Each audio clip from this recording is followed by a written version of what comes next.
dar início, né, irmãos? Cumprimentar a igreja com a paz do Senhor essa noite, amém? Vamos dar início, irmãos, vamos estar aqui orando e agradecendo ao Senhor nessa noite mais uma vez. Senhor Deus, Pai amado e querido, Pai todo-poderoso, nessa noite, meu Pai, queremos aqui louvar o Teu nome, engrandecer e bendizer o nome do Senhor, meu Pai. Queremos agradecer por mais essa oportunidade, por mais essa bênção que o Senhor nos concede nessa noite, para estarmos aqui, meu Deus, aprendendo um pouco mais da Tua palavra maravilhosa, essa palavra que tem nos abençoado a cada dia, essa palavra que tem nos curado a cada dia, tem nos libertado, tem nos transformado, Senhor. Nós queremos agradecer grandemente, porque através da Tua palavra, Senhor, a nossa vida, a nossa história, ela é mudada a cada dia, meu Pai. Apresento cada vida que já se faz presente aqui neste lugar, meu Deus. As vidas também que estão a caminho, que o Senhor possa trazer em segurança, que o Senhor possa repreender todo o impedimento, todo o bloqueio e toda barreira, Senhor, em nome de Jesus, meu Pai. Meu Deus, venha despertando o Teu povo cada vez mais, Senhor, para a Tua vinda que está cada vez mais próxima, Senhor. Que nós como igreja venhamos valorizar cada vez mais cada oportunidade que nós temos, Senhor, de estar na Tua presença, de estar Te adorando, de estar Te cultuando e aprendendo, Senhor, da Tua poderosa palavra, Senhor, em nome de Jesus.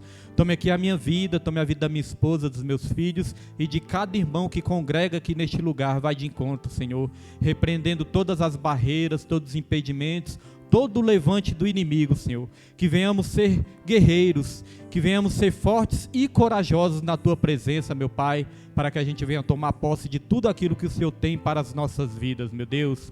Que venhamos aprender mais sobre as profecias deste livro, Senhor, porque nós sabemos que o nosso futuro depende deste livro também, de cumprir, de entender aquilo que está escrito neste livro, Senhor. Receba para Ti nessa noite toda glória, receba para Ti todo louvor, receba para Ti toda exaltação nessa noite, e assim Te agradecemos, em nome de Jesus, amém, e graças a Deus, amém. Os irmãos já podem se sentar, Pai do Senhor para os irmãos. Os irmãos já podem se sentar nessa noite, em nome de Jesus. E vamos abrir, irmãos, na lição número 10. Lição número 10. Glória a Deus. O pastor estava com o olho fechado, tinha quase ninguém. Abriu o olho, ó. O que a oração não faz, né? O que a oração não faz, né, irmãos? Pai do Senhor, pastor Ivaldo. Lição número 10, irmãos. Lição número 10. Nós estamos estudando nesse trimestre, primeiro trimestre de 2022, a supremacia das Escrituras, a inspirada, inerrante e infalível Palavra de Deus. Então os irmãos já abram aí na lição número 10, que tem como título, irmãos, as profecias despertam e trazem esperança. Vamos falar bastante nessa noite de hoje de profecias e de profetas, né? Também nessa noite, irmãos. Estamos na lição número 10, só faltam 3 lições. Passa rápido, é igual a hora aqui, né? A hora quando eu vejo já está dando 9 horas. Então, irmãos, faltam só 3 lições e eu já encomendei as revistas, né? Amanhã eu já vou lá buscar as revistas porque acaba rápido. O livro mesmo, já estou com dificuldade de achar o livro. Então nós não podemos demorar, porque senão até as revistas acabam. Essas revistas são muito procuradas e amanhã eu pedi para o rapaz encomendar para mim. Dessa vez eu vou estar aí procurando comprar sobre encomenda, né? Então é importante todos os irmãos que quiserem me avisar, porque às vezes, igual aqui, ó, comprei da outra vez, né, uma quantidade, sobrou um monte. E como está ficando mais cara, essa próxima revista é R$9, já aumentou. Agora é R$9. Então, como está ficando mais caro, né, irmãos, vamos comprar por encomenda, para também a gente dar uma equilibrada aí nos gastos também. Lição número 10, as profecias despertam e trazem esperança. Texto áureo de hoje. Texto áureo está em Apocalipse, capítulo 1, versículo 3. Texto áureo vai dizer: bem-aventurado aquele que lê e os que ouvem as palavras dessa profecia e guardam as coisas que nela estão escritas, porque o tempo está próximo. Apocalipse, capítulo 1, versículo 3. Bem-aventurado, irmãos. Bem-aventurado quer dizer mais do que feliz. E a Bíblia nos ensina que nós somos bem-aventurados, nós somos mais do que felizes. Porque a Bíblia também nos ensina que nós somos mais do que vencedores. Então nós não somos apenas vencedores. Somos mais do que vencedores, mas é por meio daquele que nos amou. Bem-aventurado quer dizer isso também, mais do que feliz. Verdade prática. As profecias são mensagens que expressam a soberana vontade do Senhor. Elas servem para alertar o povo de Deus, produzindo esperança e confiança nas promessas divinas. Olha só a função das profecias, né? Elas servem para alertar o povo de Deus, nos trazer alerta, e também produzir a esperança e confiança nas promessas que ainda vão vir, né?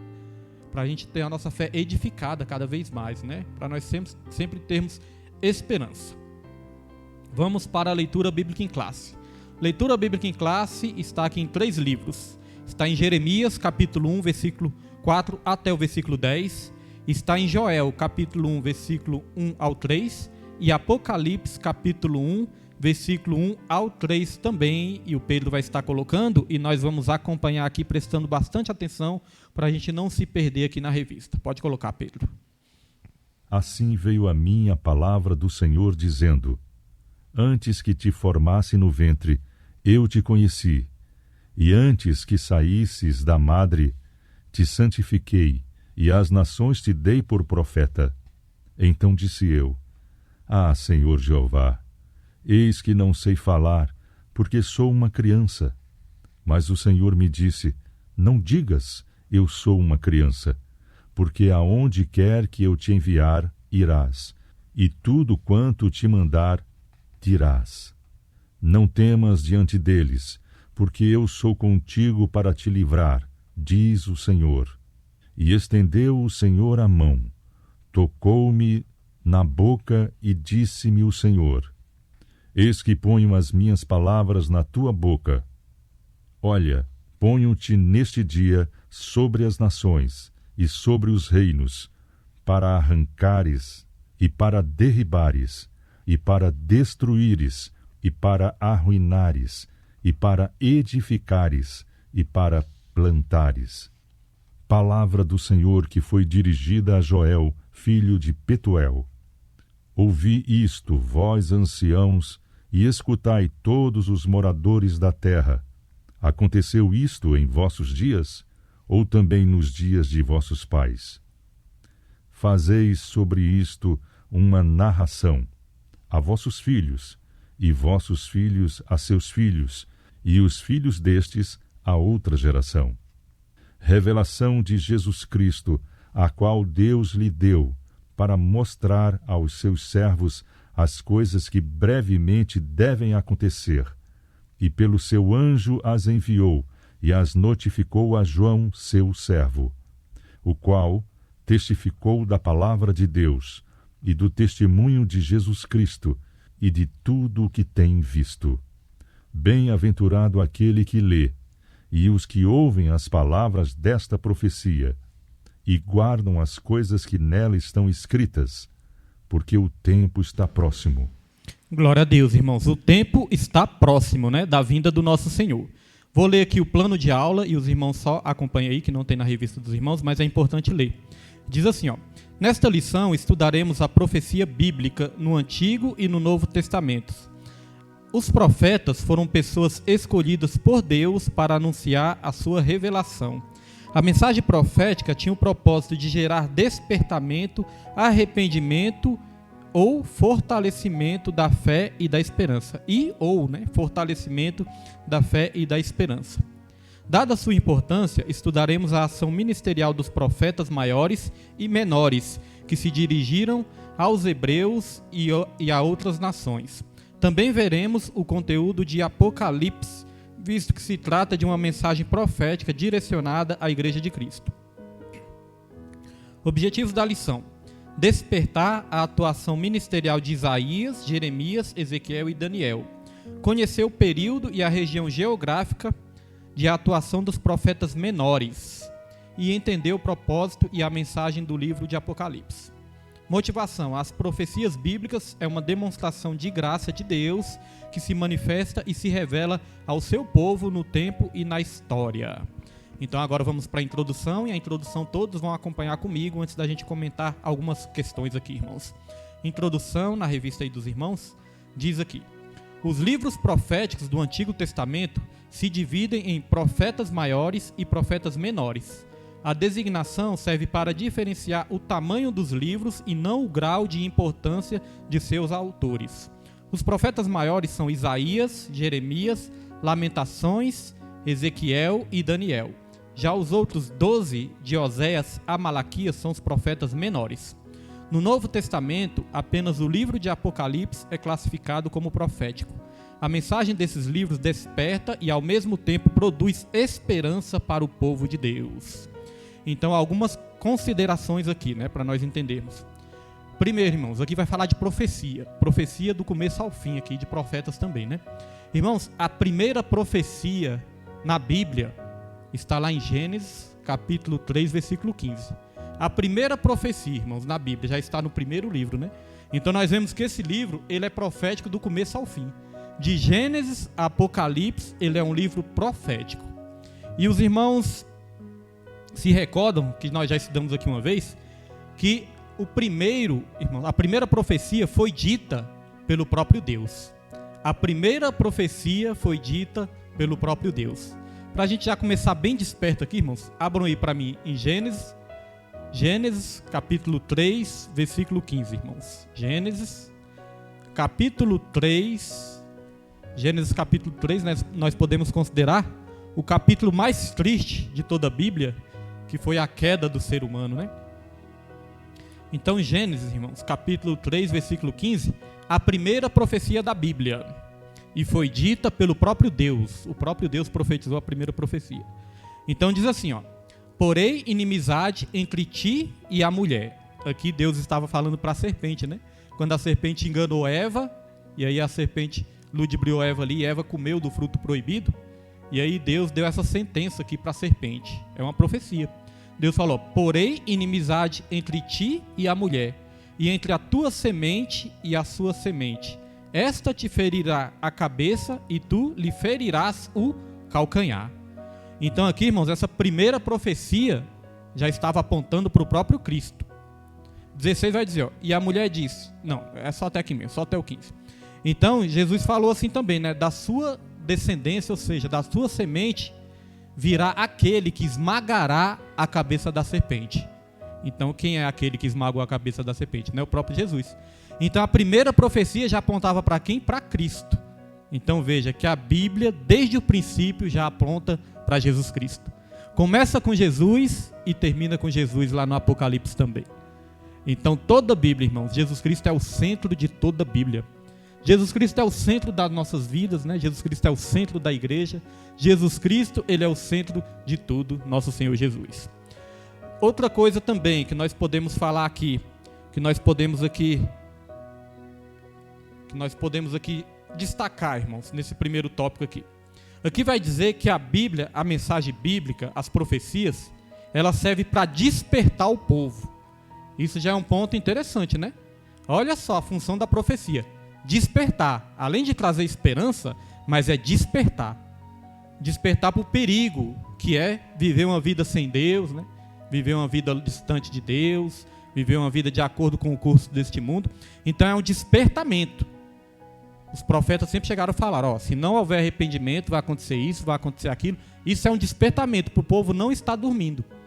Então, irmãos, nós vemos que as profecias realmente bíblicas são muito diferentes de muitas profecias que nós vemos hoje em dia, Hoje em dia o que é chamado de profecia é somente aquilo que muitos chamados profetas chegam na pessoa e só promete coisas boas, Bênção, só promete bênçãos do começo ao fim, que Deus vai dar coisas boas e que Deus está se agradando. Ou seja, tem uma frase que é dita, irmãos, essa frase não é minha, mas já ouvi muito essa frase, que diz que o falso profeta, ele serve para quê? Ele serve para anestesiar as pessoas, para que as pessoas cheguem à condenação. Ele serve para anestesiar as pessoas, para que as pessoas vão para o inferno. O falso profeta. O que quer dizer isso? Esses dias eu tive até uma experiência interessante, porque eu estava lá no meu trabalho, eu trabalho lá perto da água mineral. Eu trabalho de um lado assim, a água mineral fica encostada no meu trabalho. Então a água mineral, os irmãos sabem que tem uma floresta lá, E aonde tem floresta, tem carrapato também, irmãos? Não é verdade? Então esses dias, irmãos, eu estava ali bebendo uma aguinha e tudo, aí senti uma coceirinha no pé, mas foi só uma coceirinha de nada. Isso não é nada não, estou bebendo minha água lá. Aí essa coceirinha aumentou, quando viu que não, deu aquela pinicada. Quando viu que não, irmão, já estava um carrapato assim grudado no meu pé. E esse carrapato, pelo que eu vi, já estava sugando meu sangue. Estava sugando que quando eu tirei já ficou aquela ferida. Comecei a passar álcool ali, coçando e coçando. Então, irmãos, quando a gente sente que o carrapato sugou o nosso sangue, né? A ferida já foi feita, já foi aberta. Sabe por quê? Tem uma explicação. Porque o carrapato, antes de nos ferroar ali, antes de picar, ferroar, não sei como é que fala. Eu sei que morder não é, né? Carrapato faz o quê? Morde. Então, mas ele faz o quê? Ele pica, ele ferroa, ele morde. Suga, mas ele tem que... vamos falar que ele morde mesmo. Então, irmãos, o carrapato, antes dele morder, sabe o que ele faz? Ele solta ali uma substância, um líquido, que é anestesia. Por isso que a gente não sente. É igual nos cavalos também, nos bois, né? Eles primeiro anestesiam ali, para ficar anestesiado. Depois começa a sugar o sangue. O morcego também tem isso aí na saliva dele. Tem uma substância que anestesia primeiro e depois tira a vida, né? Porque o sangue é vida. Então, os falsos profetas, irmãos, eles fazem isso também. Eles anestesiam as pessoas, para as pessoas acharem que está tudo bem. Porque imagine, irmãos, se eu tiver com minha vida toda desconcertada e chegar um profeta para mim e falar, Deus está se agradando, Deus vai te dar isso, vai te dar aquilo, é a caneta de ouro, e eu tiver com minha vida toda desconcertada. Então ele está fazendo o quê? Me anestesiando, para me achar que está tudo bem. Agora os profetas mesmo bíblicos, irmãos, não fazem isso não. Chegava assim, conserta a tua casa, senão certamente tu morrerás. Aí dá aquele choque, né? A pessoa fala, quem esse profeta pensa que é? Não é verdade, irmãos? Mas depois a gente para pensar, dá aquele choque, aquele despertamento e fala, rapaz, mas eu tenho que dar ouvidos a esse profeta, né? Então, despertar. É claro que as profecias também serviam para consolar. Daqui a pouco nós vamos falar isso. Serviam para consolar também. Mas não era só consolo. E as profecias eram verdades, né? Não era mentira. Como é que eu vou chegar para alguém e dizer que Deus vai dar isso e Deus não disse nada, se ia dar, se não ia dar para as pessoas, né? Então, a palavra de Deus diz lá em Deuteronômio, fala, se um profeta disser que vai acontecer isso ou vai acontecer aquilo e não acontecer, não tenha medo deste profeta, não fui eu que enviei ele. Então diz para nem ter medo, porque tem gente que às vezes tem medo de contradizer o profeta, né? Não, eu não posso. Só que a palavra de Deus fala, irmãos, que nós temos que discernir os espíritos, provar os espíritos para saber se realmente vem de Deus. Não julgar o profeta, mas julgar a profecia, porque o profeta, quem vai julgar realmente é Deus. Agora, nós não podemos ter medo também de confrontar, porque na Bíblia mostra verdadeiros profetas de Deus confrontando os falsos profetas. Elias, né, confrontou ali 450 profetas de Baal. Então, tudo isso, irmãos, é bíblico, e nós temos que ter muito cuidado nesses últimos tempos, porque os falsos profetas estão se multiplicando. A Bíblia diz que os falsos profetas não iam diminuir. Pelo contrário, os falsos profetas iam se multiplicar. E eu entendo o seguinte, eles multiplicam porque também as pessoas que querem ouvir essas coisas se multiplicam também. Então é aquela lei da oferta e da procura, né? Se tem muita gente procurando, vai ter muita oferta também, em todas as situações. Então, irmãos, nós vamos aprender muito hoje sobre isso, e eu creio que através desse aprendizado aqui, irmãos, nós vamos estar cada vez mais firmados na verdade e não no engano. Outra coisa que nós podemos aqui destacar também é que falou de profetas maiores e profetas menores. Nós sempre falamos aqui, sempre ensinamos que profetas maiores, irmãos, não era porque eles eram mais importantes ou porque eles eram mais altos, né, maiores, não. Profetas maiores é porque eles escreveram mais. Eles profetizaram mais e escreveram mais. E tem os profetas menores que escreveram pouco na Bíblia. Tem profetas que nem escreveram nada. Elias não escreveu nenhum livro da Bíblia, mas foi um profeta tremendamente usado por Deus também. Agora, uma coisa importante, né? Profetas menores têm um livro da Bíblia, Obadias, que é apenas um capítulo. Ele escreveu só um pouquinho. Nós podemos extrair um ensinamento prático para as nossas vidas, né? Já Isaías escreveu muito. 66 capítulos Isaías escreveu. Então nós podemos extrair um ensinamento para a nossa vida também, irmãos. Profetas menores, eles falaram pouco, mas falaram direcionados por Deus. Então, irmãos, não importa se a gente fala pouco ou se a gente fala muito. O que importa é que aquilo que sai da nossa boca seja direcionado por Deus. Porque é assim nas pregações também. Tem pregações aqui que vai ser 1 hora de pregação. Mas tem pregações que vai ser 20 minutos, 30 minutos. Não importa o tempo, o que importa é que o profeta esteja sendo usado por Deus, e isso é bênção do Senhor. Na Bíblia também é assim, né? Uns que escreveram mais e outros escreveram menos. Porque às vezes, né, irmãos, Deus nos dá uma palavra só até certo ponto, e se a gente continuar insistindo só para encher o tempo, né, falando, está muito cedo, eu tenho que falar mais. Aí nós vamos falar de nós, né? Aí já não é algo de Deus. Então não importa, irmãos, seja 1 minuto, 5 minutos, 10 minutos, que seja uma palavra totalmente direcionada por Deus. Lembrei lá uma vez, na igreja do pastor Êxodo, teve um levita lá, irmãos, que pregou, acho que foi só uns 5 minutos, não foi, Suzano? O Lucas? Acho que foi só uns 5 minutos, irmãos.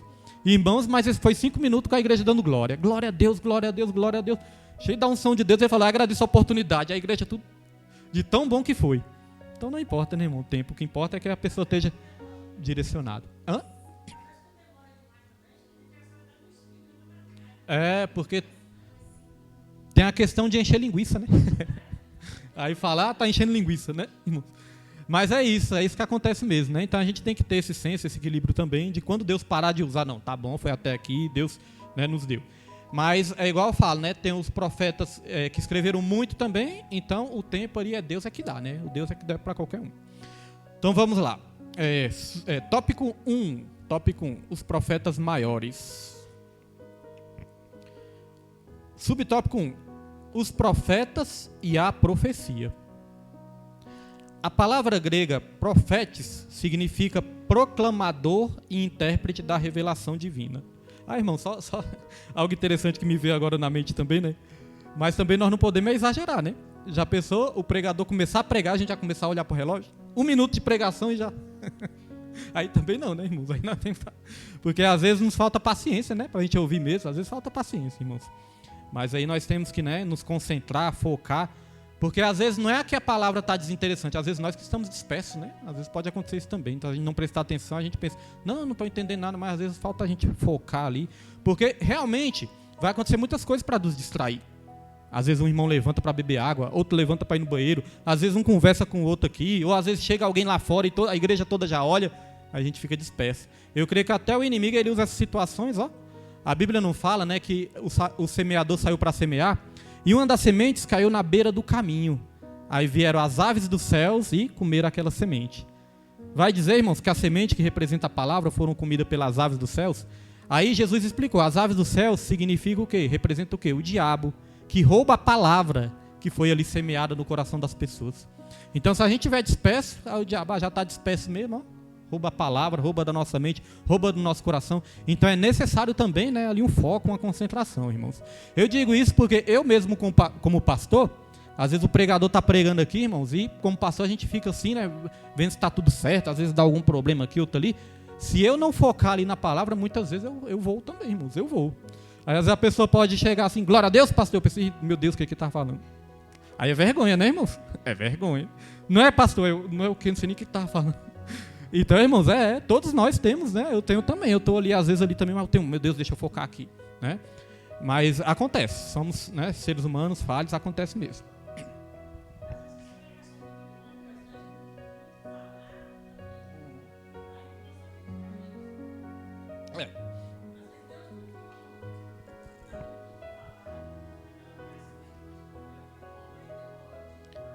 Ah, sim, não. É porque tem essa questão. Deus usou até um certo ponto. Aí depois prolonga. Aí a igreja começa a ficar impaciente, fica. E aquele dia foi interessante que até eu estava distraído, irmãos. Eu confesso, eu até pedi perdão para a irmã Tereza depois que nós chegamos tarde demais. Quando eu fui ver já era 10h30, porque eu estava distraído. Aí comecei a conversar aqui depois do culto, fiquei ali pensando que estava cedo. Mas quando eu fui ver, era tarde mesmo, né? Tá. Mas é isso, irmão Raimundo, acontece, né? Se a pessoa passar do ponto ali que Deus usou, aí já fica cansativa, a igreja já não recebe mais.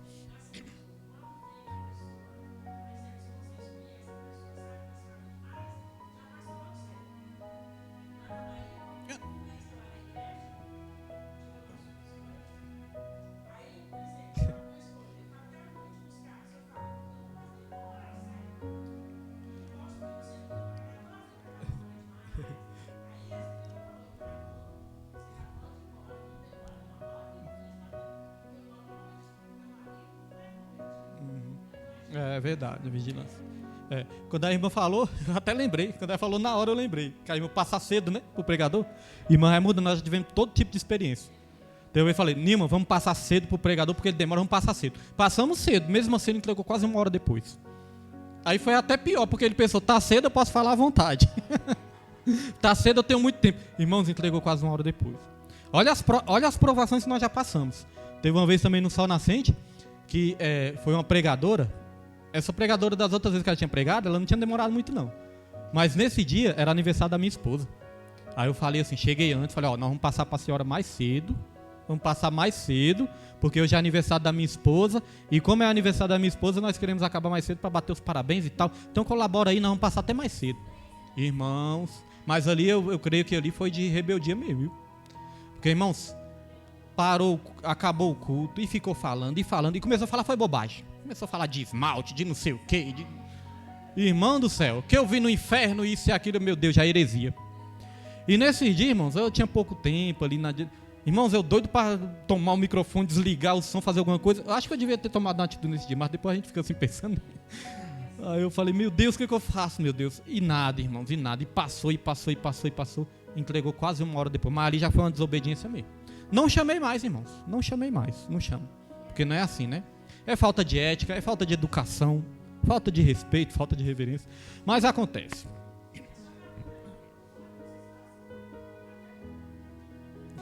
Não, a gente fala, a gente fala. A gente fala. Às vezes é difícil, irmão. Tá aqui, só, igual eu falo, irmão, só quando tá lá que a gente sabe. Só quando tá lá que a gente sabe. Vamos lá. Eu li o tópico 1? Não, né? Ah, tá, é porque eu parei aqui, né, para comentar. Vamos lá. A palavra grega profeta significa proclamador e intérprete da revelação divina. No hebraico, a palavra frequentemente usada é nabi, como sendo aquele que declara uma mensagem em nome de Deus. Então, irmãos, quando alguém perguntar o que é realmente um profeta é aquele que entrega uma mensagem em nome de Deus. Pai do seu Tawane. Aquele que entrega uma mensagem em nome de Deus. Porque muitas vezes, irmãos, nós temos a tendência de pensar que profeta é só aquele que fala algo que vai acontecer no futuro. Não é verdade? Nós não temos mania de pensar assim. Profeta é aquele que dá uma revelação do futuro.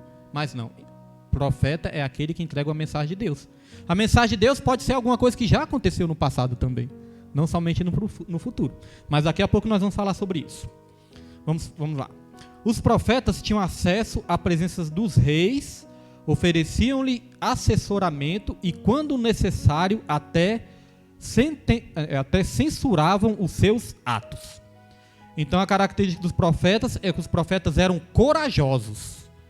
Eles não escolhiam pessoas para falar. Eles não deixavam de falar, irmãos, com medo da pessoa ficar com raiva, com medo da pessoa desprezar. Não, eles falavam o que Deus mandava. Não é verdade? Então, uma das coisas que caracteriza o profeta é isso, é ser corajoso, é entregar o manto. Muitas vezes vai dar aquela tremedeira, vai dar aquele nervoso. Mas, irmãos, o profeta, ele entrega aquilo que Deus mandou, porque senão vai ser cobrado por Deus mesmo, né? Hoje em dia nós sabemos que a rejeição à palavra de Deus muitas vezes está aumentando cada vez mais. Às vezes a gente fica assim mesmo, com medo de falar algo. Agora, irmão, se é de Deus, é Deus que vai confirmar. Nós temos que ter sim um certo receio, um certo cuidado, né, para não falar algo do nosso coração, que às vezes pode estar magoado, machucado, falar algo de nós, né, porque aí não vai trazer edificação. Agora, quando Deus manda, irmãos, quando é algo necessário, mesmo que às vezes a pessoa não receba bem ali na hora, mas lá na frente vai trazer fruto de justiça. A palavra de Deus diz isso. Lá em Hebreus a palavra de Deus fala que a correção no primeiro momento causa tristeza, não causa alegria, causa tristeza. Mas lá na frente ela produz fruto de justiça, irmãos. Então os profetas eram corajosos, até mesmo para os reis eles falavam. Então às vezes, irmãos, nós vemos assim, que pode acontecer na igreja, né? Às vezes, o irmão tem um dízimo alto, eu não posso falar. Se eu falar, o irmão vai sair da igreja. Irmãos, Deus é que sabe, né? Deus é que sabe de todas as coisas. Então nós temos essa função também como profetas de cumprir a vontade de Deus. Certa vez quiseram censurar Pedro, quiseram prender Pedro, chicotear Pedro, e falou, não fale mais desse Jesus. Aí Jesus, eu tenho que obedecer a Deus, não aos homens. Mais me convém obedecer a Deus do que aos homens, irmãos. Então isso caracteriza também o profeta, falar o que Deus manda. Irmãos, uma coisa aqui, quando nós falamos de profecia, é muito bom lembrar que Deus, ele tem compromisso com a sua palavra. Deus não tem compromisso com a palavra do homem, que a palavra do homem vem do próprio entendimento, do próprio coração dele. Deus tem compromisso com a sua palavra. Olha só o que diz em Jeremias, capítulo 1, versículo 12. Pode colocar aí, Pedro. Jeremias, capítulo 1, versículo 12. E disse-me o Senhor, Viste bem, porque eu velo sobre a minha palavra para cumpri-la. Então Deus ele vela sobre a palavra dele para cumpri-la. Porque muitas vezes o homem fala dele, né, e que Deus cumpra ainda, né? Deus ele vai cumprir, irmãos, aquilo que vem da parte dele, não aquilo que vem da parte do homem. Nós podemos sim, é porque às vezes nós confundimos, irmãos. Às vezes quando nós falamos assim, eu profetizo na sua vida que vai acontecer algo.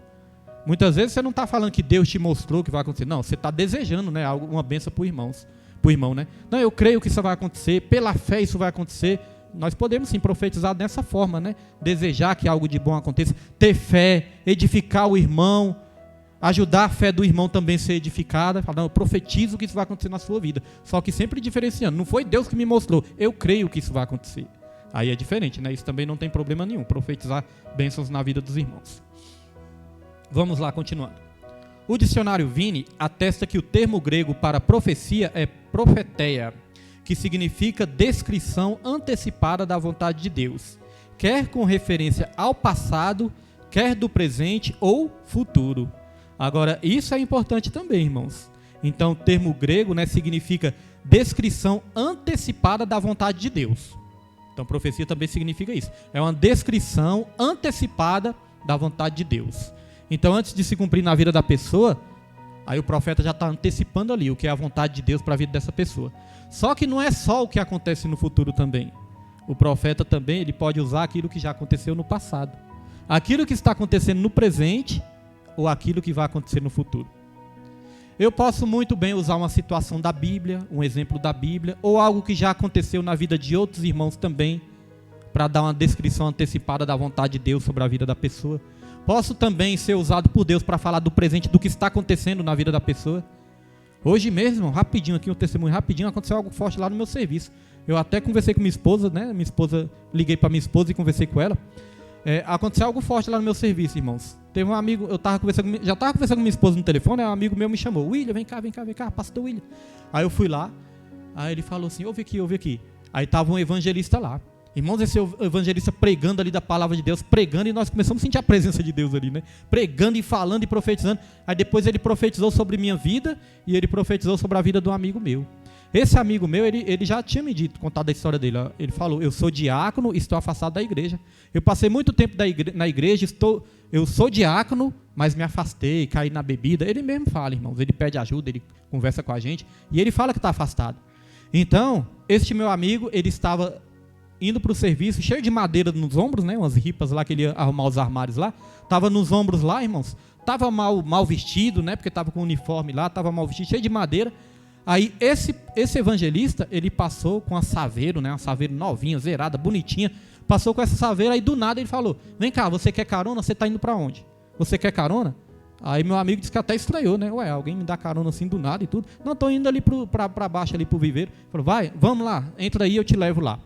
Aí esse meu amigo entrou, né? E ele levou meu amigo lá para o trabalho. Quando levou meu amigo para o trabalho, aí ele se identificou como servo de Deus, como evangelista, e ali começou a profetizar. Profetizou sobre minha vida, profetizou sobre a vida do meu amigo. E ali, irmãos, no final de tudo, ele fez uma oração e esse meu amigo reconciliou, fez uma oração de reconciliação com Deus. Deus enviou o profeta no momento certo. E aí, meus irmãos, depois que esse evangelista foi embora, aí eu falei, não duvide de nada que foi dito aqui não. Porque o homem de Deus ali, Deus ele levantou esse profeta. E hoje a lição falando de profeta, né? Aí esse meu amigo foi contar, pastor William, foi algo forte, ó. Eu já ia contar para ele sobre a minha vida, que eu estou passando alguns problemas com meu filho, mas antes de eu contar, ele já começou a falar tudo. Que eu estou passando na minha casa com meus filhos e as lágrimas nos olhos, irmãos. Então, olha, Deus enviou esse profeta lá hoje, lá. Eu falei, mas rapaz, como Deus confirma tudo, né? Hoje a lição fala de profeta. Então ainda tem profetas enviados por Deus nessa última hora, né, irmãos? E eu senti a presença do Senhor, né, quando ele começou a orar, profetizar, e foi quando eu pensei assim, a boca fala do que o coração está cheio. O coração dele está cheio de Deus e ele dividiu com todos nós, né? Então foi uma bênção do Senhor, irmãos. Então o profeta, ele fala também de uma referência do passado. Ele falou que o rapaz estava passando no presente, falou que o rapaz já passou no passado também. Agora o profeta também pode apontar algo para o futuro também, né? Agora vamos a ler aqui duas referências sobre essa questão aqui do passado. Isaías 46, versículo 10. Coloca aí, Pedro. Isaías 46, versículo 10. Aqui é Deus falando, ó. que anuncia o fim desde o princípio. Ó, Deus, ele anuncia o fim desde o começo. Antes das coisas acontecerem, Deus já anuncia o que vai acontecer, né? Deus, ele chama as coisas que não são como se já fossem. Então, olha só, anuncio o fim desde o princípio. E desde a antiguidade, as coisas que ainda não sucederam, que digo, o meu conselho será firme e farei toda a minha vontade. Quando os irmãos olham lá para o livro de Gênesis, né, que nós demos esse exemplo aqui, Deus, ele já falou lá no começo, ó, vai chegar um dia que da descendência da mulher surgirá aquele que esmagará a cabeça da serpente. Lá em Gênesis, Deus já estava anunciando o fim desde o começo, irmãos. É isso que Deus faz, porque Ele sabe de todas as coisas antecipadamente. Agora, irmãos, como eu falei, o profeta, ele pode também, irmãos, fazer referência às Escrituras, algo que aconteceu no passado. Vamos confirmar isso lá na palavra de Deus, ó. Lucas, capítulo 1, versículo 67 até o versículo 69. O Pedro vai botar aqui. Os irmãos depois leem todo o capítulo 1 de Lucas, apesar que é muito grande, mas lê assim mesmo. Todo o capítulo 1 de Lucas, irmãos, que nós vamos ler aqui só alguns versículos, mas o capítulo 1 de Lucas vai falar ali de muitas coisas que aconteceram lá no passado, mas Deus vai mostrar que isso é uma profecia também. Olha só, Lucas 1, 67, diz assim, ó: E Zacarias, seu pai, foi cheio do Espírito Santo e fez o que, irmãos? Profetizou, não é isso? Memorize, ó. Zacarias, que era um sacerdote, foi cheio do Espírito Santo e profetizou dizendo. Então ele profetizou. Pode passar, Pedro, 68. Não. Lucas 67, versículo, capítulo 1, 67 até o 69. Acho que eu não coloquei não. Mas o Pedro vai procurar aí, irmãos. Então Zacarias, irmãos, ele era o sacerdote daquela época. Aqui vai dizer que ele foi cheio do Espírito Santo e profetizou. Agora olha só.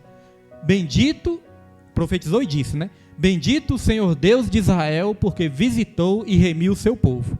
Irmãos, isso aqui está apontando para o futuro ou foi para o passado de algo que já aconteceu?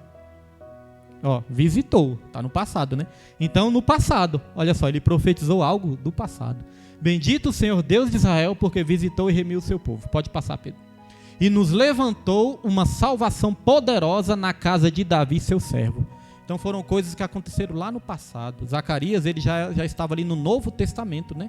Mas ele falando de coisas que aconteceram lá no tempo de Davi, no passado. Então hoje nós aprendemos, profecia não é só aquilo que fala do futuro, mas é aquilo que fala do passado também. Se eu pegar a palavra de Deus, irmãos, e começar a ensinar coisas que a palavra de Deus deixou escrita para todos nós, eu estou fazendo o que também? Eu estou profetizando. Não é só falando do futuro, mas falando do passado também. O pastor está insistindo tanto nisso, porque é importante, porque muitas pessoas ainda não entendem isso, né? E o ensino, irmãos, não quer dizer com tanto que eu repito, mas sim o ensino tem a ver com tanto que nós aprendemos, né? Com tanto que nós memorizamos, é isso que importa. Então vamos lá. Continuando aqui. A Bíblia registra que Deus falou muitas vezes e de várias maneiras por meio dos profetas. Agora nós vamos aqui para o subtópico 2. Os profetas Isaías e Jeremias. Irmão, só uma pausazinha aqui de novo, porque o que acontece? Domingo aconteceu algo interessante. Domingo, né, o pregador estava pregando aqui e a pregação foi uma bênção, irmãos. A pregação foi uma bênção, palavra poderosa, palavra muito edificante mesmo para as nossas vidas. Mas aconteceu algo que foi curioso. Porque quando ele falou do tabernáculo, aí eu estava ali atento, né? Aí ele falou sobre os compartimentos do tabernáculo. E eu sempre tive na minha cabeça, né, aprendi isso, que eram 3 compartimentos. Só que aí ele falou 4. Quando ele falou 4, eu fiquei assim meio confuso. Falei, meu Deus do céu. Eu pensava que era 3, né? Fiquei assim meio confuso. Eu achava que era 3, eu ensinei para a igreja que era 3, mas são 4. Aí ele falou, irmãos, o tabernáculo possui o pátio, o átrio, o lugar santo e o santo dos santos. 4 compartimentos. Aí eu fiquei, meu Deus, será que eu ensinei errado para a igreja? Fiquei assim, não, mas para mim é 3. Aí se eu não me engano, pátio e átrio é a mesma coisa. Fiquei assim tentando lembrar, né? Só que eu não estava lembrando. Eu pensei até que eu tinha errado. Aí quando eu estava indo na van, né, eu até pedi para a Tawane conferir. Tawane, confere aí, porque eu ensinei que era 3, né, naquela época lá. Aí a Tawane conferiu, irmãos. E realmente, irmãos, são 3 compartimentos. Porque o pátio e o átrio são a mesma coisa. Então nós não podemos dividir. Aí por que eu estou trazendo isso, irmãos? Porque aqui é um estudo bíblico, né? Aqui é para a gente aprender da maneira correta. Não é para desfazer da pregação, que foi uma bênção. Mas nós erramos mesmo, às vezes nós erramos. Às vezes eu estou dando um estudo aqui e erro. Eu até falo para os irmãos, quando eu errar, os irmãos me corrijam, para não ficar, porque senão nós podemos ficar com a nossa mente confusa, né? Ué, o pastor fala que é 3, o outro falou que é 4, né, irmãos? Para a gente aprender da maneira correta. Algumas vezes eu dei alguns estudos aqui, aí eu fiquei na dúvida, eu falei, rapaz, o que eu falei mesmo sobre essa questão aqui? Aí às vezes eu confiro na live, irmãos, pego lá, boto no ponto assim, para ver se eu ensinei errado. Aí quando eu ensino errado, aí eu trago a correção para não ficar confuso.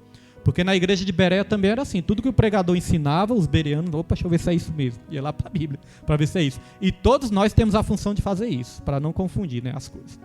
Vamos lá, os profetas Isaías e Jeremias.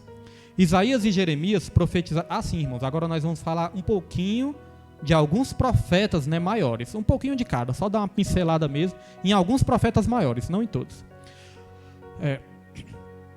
Não, creio que os profetas maiores vão ser todos aqui, né? Os menores é que não vamos falar todos.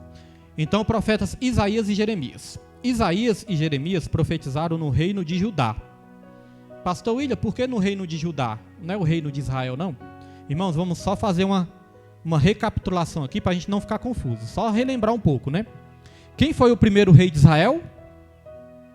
Aí dá o branco, né? Na hora dessa. Quem foi o primeiro rei de Israel? Os irmãos vão lembrar. Aquele que foi rejeitado por Deus, Saul. Estou falando que os irmãos lembram? Primeiro rei foi Saul. Segundo rei de Israel, irmãos, Davi. Terceiro rei de Israel, Salomão. E depois de Salomão, sabe o que aconteceu? Aí o reino foi dividido. Depois de Salomão, o reino foi dividido. Aí virou reino de Judá e reino de Israel. 10 tribos para um lado e 2 tribos para o outro. 10 tribos formaram o reino do norte. 2 tribos formaram o reino do sul. E por que é importante eu perguntar? Porque é quando nós perguntamos que nós conseguimos memorizar. É através das perguntas é que nós conseguimos memorizar, irmãos. Então, 10 tribos formaram o reino do norte. 2 tribos formaram o reino do sul. Então a tribo ficou dividida. E o reino do sul chamava a tribo de Judá. Reino do norte, tribo de Israel. Reino do sul, tribo de Judá. Eu passei muito tempo, quando era novo convertido, tentando entender isso. Eu sempre confundia reino do norte com o reino do sul. Eu falei, não é tudo Israel, não? Mas aí, irmãos, eu fui aprendendo com o tempo, né? Judá, a capital era Jerusalém. E a capital do reino do norte era Samaria. Quando a capital do reino do norte se tornou Samaria, foi quando o povo de Israel começou ali a ter relações com mulheres estrangeiras. E aí começaram a surgir, né, começaram a se misturar com os samaritanos. Aí os judeus começaram a ficar com implicância ali com os samaritanos. Começou tudo ali com a mistura, que os samaritanos eram estrangeiros. E o povo de Israel começou ali a ter filhos, descendência com o povo samaritano. E começou ali uma disputa também, né? Começou ali a implicância dos judeus com os samaritanos. Os judeus achavam que só eles seriam salvos. Mas depois Jesus ele veio para mostrar que ele veio para todos, inclusive para os samaritanos. Foi aí que ele teve um encontro com a mulher samaritana. Mas Samaria se tornou a capital do reino de Israel. Interessante, né? E é bom aprender. Então, meus irmãos, vamos lá. Jeremias e Isaías profetizaram no reino de Judá. Isaías denunciou a rebeldia do povo e apontou o cativeiro como juízo divino. Predisse o retorno de Judá do exílio e profetizou a respeito de Cristo, tal como seu nascimento de uma virgem. Sua descendência de Davi, tá as referências tudo aí, né? Sua descendência de Davi está lá em Isaías 11:1 e seu ministério libertador, Isaías 61, versículo 1 e 2. Jeremias igualmente vaticinou a queda de Judá por causa do pecado. Anunciou a restauração do remanescente e a chegada de Cristo como um renovo de justiça. Nas Lamentações, temos o registro do clamor de Judá pelo perdão divino. Ambos os profetas anunciaram despertamento e esperança, irmãos. Despertamento e esperança. Aqui, ó, o profeta Isaías, a palavra de Deus fala que o profeta denunciou também o quê? A rebeldia do povo. É por isso que eu digo, irmãos, como é que um profeta profetiza ali 100 vezes seguida e só fala bênção, só fala que está tudo bem, né? Não tem nenhum para falar, ó, você não está andando na presença de Deus, isso aí não está legal, Deus não está se agradando disso, né? Irmãos, então é uma coisa para a gente analisar, uma coisa para a gente ficar bastante esperto com isso. Agora, não era só também, né, como eu disse aqui, despertamento, era também esperança. E aí nós vamos relembrar aqui Jeremias, podemos citar aqui, Jeremias 29, capítulo 11, Jeremias 29, versículo 11, Jeremias capítulo 29, versículo 11 até o 14, que diz o seguinte, né? Eu é que sei os pensamentos que tenho a vosso respeito. Vai dizer o que, irmãos? A nação de Judá já estava ali cativa. Eles já tinham ido para o cativeiro babilônico. E aí Deus, ele usou o profeta Jeremias para mandar uma carta para aquele povo. E nessa carta estava escrito assim, ó: eu é que sei os pensamentos que tenho a vosso respeito. Pensamentos de paz e não de mal. Agora imagine, pastor Ivaldo, as pessoas estavam ali, em outra nação, eles estavam subjugados, né, por outra nação, estavam longe de casa, longe do seu país, longe dos seus familiares, irmãos, estavam trabalhando ali como escravos em outra nação, estavam sofrendo, estavam passando uma prova, e Deus fala: eu é que sei os pensamentos que eu tenho a respeito de vocês, são pensamentos de mal. Oi? 29, 11, Jeremias 29, Jeremias capítulo 29, versículo 11 até o 14. Então, irmãos, Deus falou assim, ó: eu é que sei os pensamentos que tenho a vosso respeito. É pensamentos de paz e não de mal. Eu tenho coisas boas para vocês, não é coisas ruins. Isso, irmãos, nós podemos aplicar nas nossas vidas, né? Quantas vezes nós não estamos passando por uma prova assim, pensando: meu Deus, está dando tudo errado, o que está acontecendo na minha vida? Senhor, o que está acontecendo? Aí Deus fala: eu que sei que tenho para o seu futuro. É eu que sei que tenho para a sua vida. É coisas boas, não são coisas ruins. O interessante é que quando aquele povo estava lá cativo na Babilônia, Deus, ele mandou aquele povo seguir sua vida normalmente. O povo estava até escravizado ali, mas Deus falou: siga a vida de vocês normalmente. Vocês vão plantar, vocês vão colher, vocês vão se casar, vocês vão ter filhos, e vocês vão orar por essa nação. Porque a prosperidade de vocês depende também da prosperidade dessa nação. Deus, ele falou: sabe o quê? Abençoe essa nação. Vocês não vão maldizer essa nação, não. Era nação, né, ímpia, mas mesmo assim Deus falou: abençoe essa nação. Porque a prosperidade de vocês depende da prosperidade dessa nação. Trazendo como ensinamento para as nossas vidas, irmãos. Quantas vezes o Brasil não está indo aí de mal a pior, né? Aí muitas vezes nós podemos estar amaldiçoando a nossa própria nação. Ah, o Brasil não presta. Ah, o Brasil só tem corrupto. Ah, o Brasil é um país, né, de miserável. O Brasil... Irmãos, muitas vezes se a gente não tiver cuidado, a gente pode amaldiçoar a nossa própria nação. Pode falar, pastor.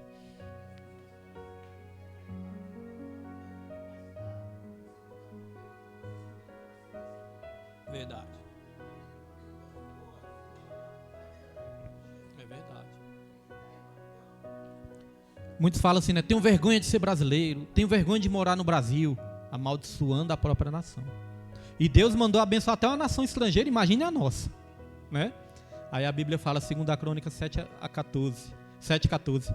Eu acho interessante que Deus fala assim, se, né? Se, 2 Crônicas 7:14. Fala, ó: se o meu povo, que se chama pelo meu nome, se humilhar, se arrepender, me buscar, né? Se o meu povo, e se converter dos seus maus caminhos. Ou seja, irmãos, não basta apenas orar, não basta apenas se humilhar, não basta apenas buscar a Deus, mas tem que se converter também, mudar as atitudes, né? Aí veja que se converter ficou por último, né? Por que se converter ficou por último, será? Porque às vezes nós podemos estar orando, podemos muitas vezes estar buscando, mas muitas vezes não mudamos ainda nossas ações. Aí falta ainda mudar algo, né? Aí converter é o quê? Dar meia volta, né? Tá indo por um caminho e por outro. Aí Deus fala: se meu povo fizer tudo isso, aí do alto eu os ouvirei, perdoarei os seus pecados e sararei a sua terra. Às vezes é isso que tem faltado, né? A gente orar, a gente mudar as atitudes, a gente se arrepender, abençoar os que estão lá no poder, orar para aqueles que estão no poder lá. Hoje em dia é uma disputa, né? As pessoas ficam de um lado, ficam do outro, aí amaldiçoa o que está do outro lado. Irmãos, tem que orar para que se converta. Se não se converter, é Deus que vai tratar, não é verdade? Mas nós temos que orar. Agora, uma coisa, nós temos que ter essa consciência também. Nós temos que ter uma consciência também política. Porque às vezes nós falamos: eu não gosto de política. Irmãos, aquele que não gosta de política vai ser governado por quem gosta. Então todos nós estamos envolvidos, querendo ou não. Nós dependemos da política também, né? E tem aí, irmãos, hoje em dia, partidos que defendem ideologias que são totalmente contrárias à Bíblia. Defende aborto, legalização do aborto, né? Defende aí relacionamento que não são do agrado do Senhor. Defende aí leis que são leis que quebram os princípios cristãos. Então nós temos que estar atentos. Quem defende essas bandeiras aí, irmãos, e ó, longe de mim, né? Exercer o nosso papel de cidadão também e votar certo. Porque partidos que defendem isso, irmãos, cristão, para mim, que vota nesses partidos que defendem essas coisas, para mim, ainda está longe de conhecer verdadeiramente o Evangelho, né? Que são princípios, não são princípios bíblicos. Inclusive, a próxima lição nós vamos falar de valores cristãos. Ainda eu não li o que se trata, né? Mas eu creio, acho que nós já estudamos uma vez isso, valores cristãos. Ética cristã, essas coisas. Aí nós vamos ver o que a Bíblia fala sobre aborto, sobre pena de morte, sobre esses temas polêmicos, sobre casamento. Tem gente que defende hoje em dia, né, que casamento pode ser até liberal, né? Pode liberar para 2, 3, 4. Tem gente que defende essas coisas, irmãos. Tem gente que defende aí casamento para as jovens de menores de 13 anos, 14 anos. Em outros países aí já tem isso aí acontecendo, os irmãos sabem, né?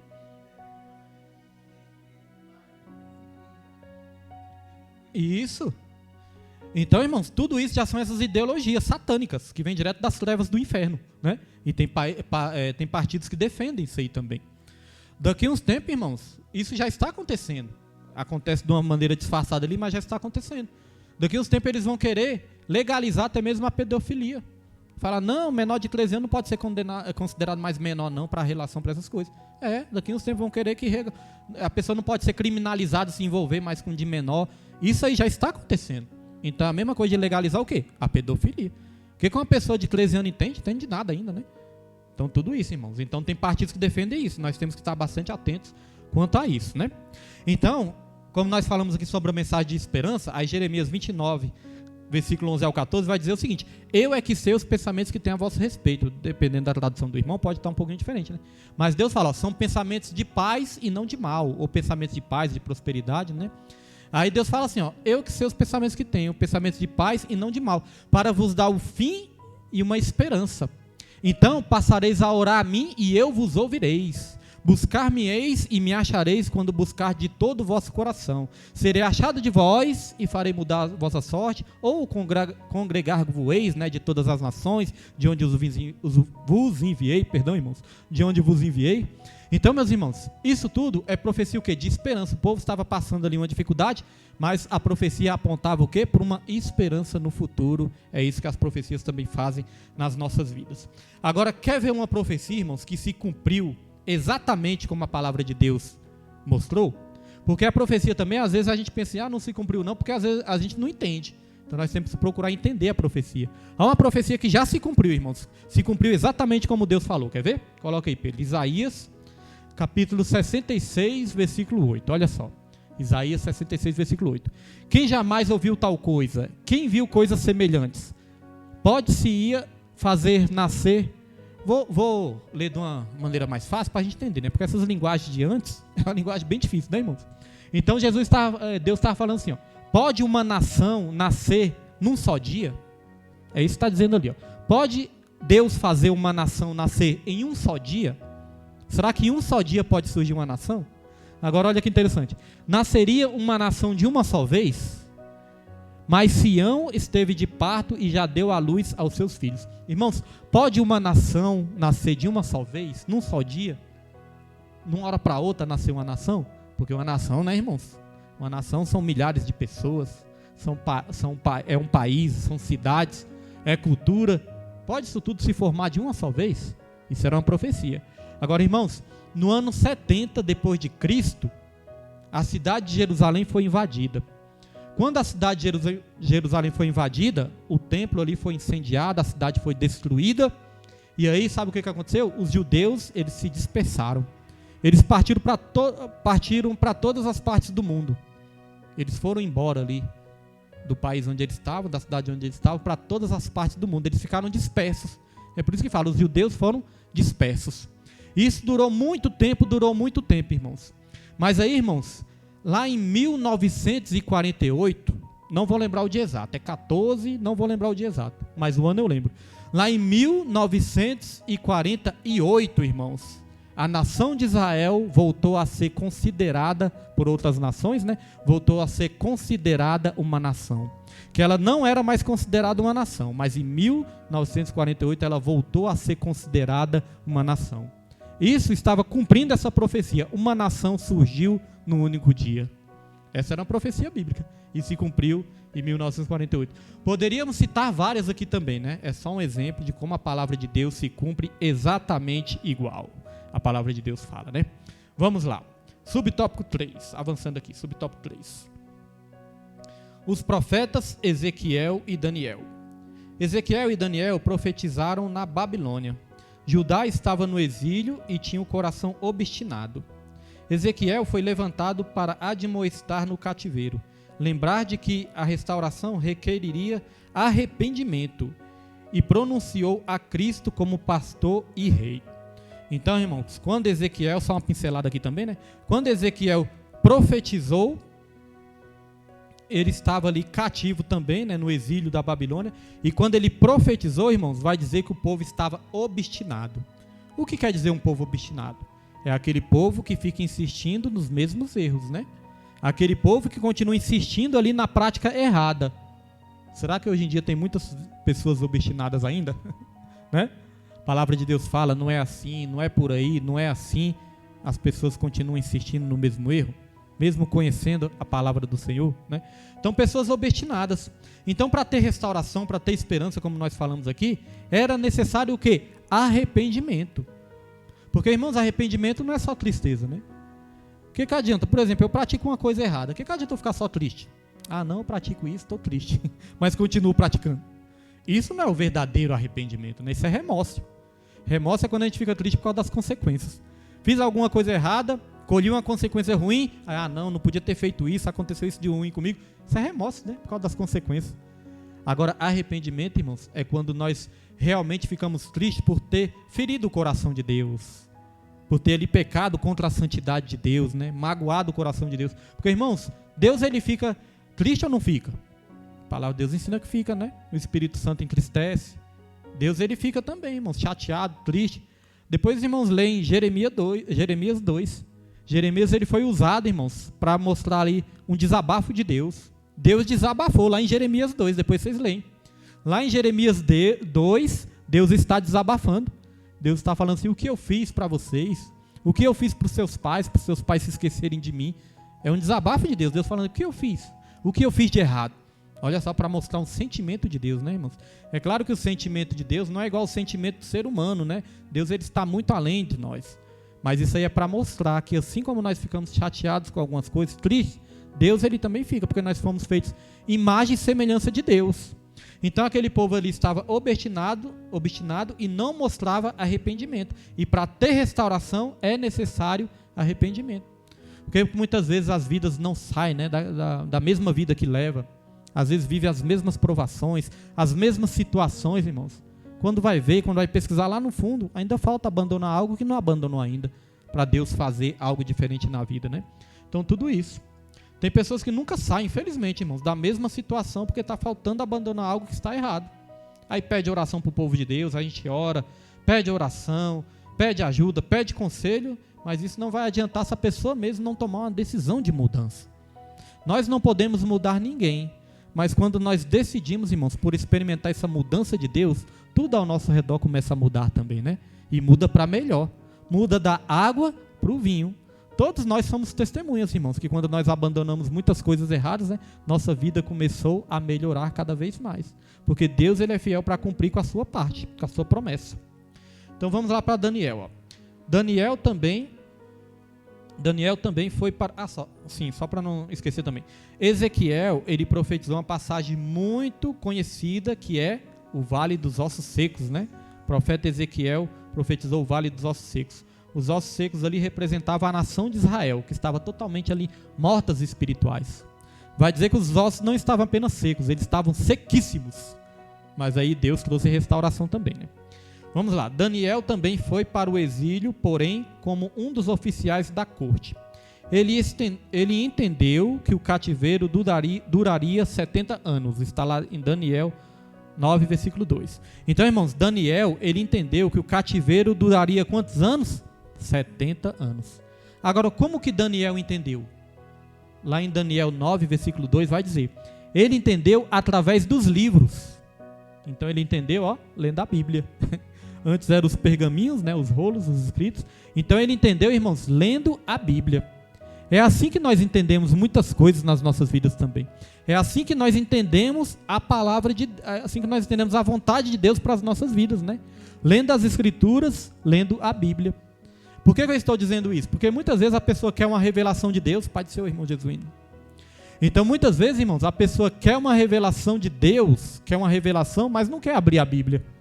Quer uma revelação, mas através de um profeta, quer uma revelação através de um homem de Deus, de uma mulher de Deus, quer uma revelação através de saber o que vai acontecer no futuro, mas não quer abrir a Bíblia.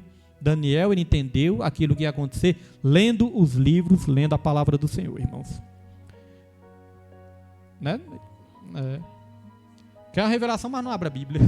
E a Bíblia é a maior de todas as revelações. É aquela que nunca erra, é aquela que nunca falha. Pessoas que só saem correndo atrás de profecia, irmãos. Vai receber tanta profetada, vai ficar confuso, vai começar a culpar o profeta, depois culpar Deus também. Falou e não se cumpriu. Então, irmãos, é forte, né? Vamos lá. Daniel também foi para o exílio. Já li. Ele entendeu que o cativeiro duraria 70 anos e passou a clamar por misericórdia. Como resposta, Deus lhe revelou o tempo da restauração da nação, a vinda de Cristo, o advento do anticristo e o julgamento final. Tudo revelação aí de Daniel. Restauração da nação, a vinda de Cristo, né? O livro de Daniel, irmãos, é parecido com o de Apocalipse. Tem muitas revelações que aparecem no livro de Apocalipse, que aparecem no livro de Daniel também, coisas dos eventos futuros que vão acontecer também. Daniel, ele profetizou sobre as 70 semanas. As 70 semanas não é nem bom começar a explicar aqui, porque senão os irmãos vão ficar muito confusos, mas eu creio que ainda vai ter uma lição, né? Só para falar disso, de Apocalipse, arrebatamento, milênio, juízo final, tribunal de Cristo, e vai falar também sobre as 70 semanas. Mas só para dar uma pincelada, irmãos, nós entendemos, estudando, que já se passaram 69 semanas, são semanas de anos. Só falta uma semana de anos. E essa semana de anos, que na verdade são 7 anos, vai se desencadear na grande tribulação. A grande tribulação vão ser 7 anos. 3 anos e meio, o povo vai estar vivendo ali em paz, né? Uma suposta paz, 3 anos e meio. E depois de 3 anos e meio, vai se revelar o anticristo. Nós cremos que durante esse período a igreja vai estar arrebatada. Nós vamos estar participando do tribunal de Cristo, que é para receber o galardão, para receber as recompensas. Então vai estar desencadeado 2 eventos. Um nos céus, que é receber os galardões, e na terra, irmãos, na terra o bicho vai estar pegando, como diz no popular. A grande tribulação. Aí 3 anos e meio depois, o anticristo vai se revelar, e aí, irmãos, aqueles 7 selos, 7 trombetas, todos aqueles flagelos vão acontecer antes da segunda vinda de Jesus. Quando Jesus vai voltar com a igreja para batalhar ali juntamente com a igreja contra todas as nações que se levantam contra o povo de Deus e contra Satanás também. É onde o diabo vai ser preso por 1000 anos e depois vai ser solto de novo para enganar as nações. Então são muitos eventos. Aí vai ter o juízo final. Depois do juízo final, meus irmãos, vai ter o milênio também, né? Aí depois de tudo isso, irmãos, aí sim surgirá novos céus e nova terra, onde habita a justiça. Falamos de uma maneira resumida, né? Mas quando nós estivermos estudando, vai ser tudo na sequência certinha, de uma maneira mais detalhada. Mas as 70 semanas de Daniel já foram 69. Então, está cada vez mais próximo tudo se consumar, irmãos. Isso é forte. Vamos lá. Essas profecias... Deixa eu ver onde eu parei, né? E passou... É isso mesmo, né? Essas profecias despertaram a esperança de reconciliação com Deus. Então os irmãos viram que nós demoramos um pouquinho aqui, né? Porque foi interessante, mas os outros vai ser mais rápido. Irmãos, Isaías, só para terminar, Isaías é considerado uma mini Bíblia, porque Isaías ele tem 66 capítulos. O livro de Isaías tem 66 capítulos. E a Bíblia tem 66 livros. O livro de Isaías, se você for olhar também, pode ser dividido, irmãos, em 39, né? Uma parte com 39 capítulos e outra com 27. A Bíblia também tem 39 livros e 39. A Bíblia é composta de 39 livros no Antigo Testamento e 27 no Novo também. Então pode ser feita essa divisão e Isaías é considerado uma mini Bíblia. Isaías apresenta Jesus como servo sofredor, que fala que nenhuma beleza nós víamos nele, que ele foi humilhado, foi maltratado, ele pelas suas pisaduras nós fomos sarados, né? Tudo aquilo, o servo sofredor. Mas Apocalipse já vai ali apontar para Jesus Cristo ressurreto, né? Os pés como de bronze, os cabelos brancos, alvos como a neve, olhos como de fogo.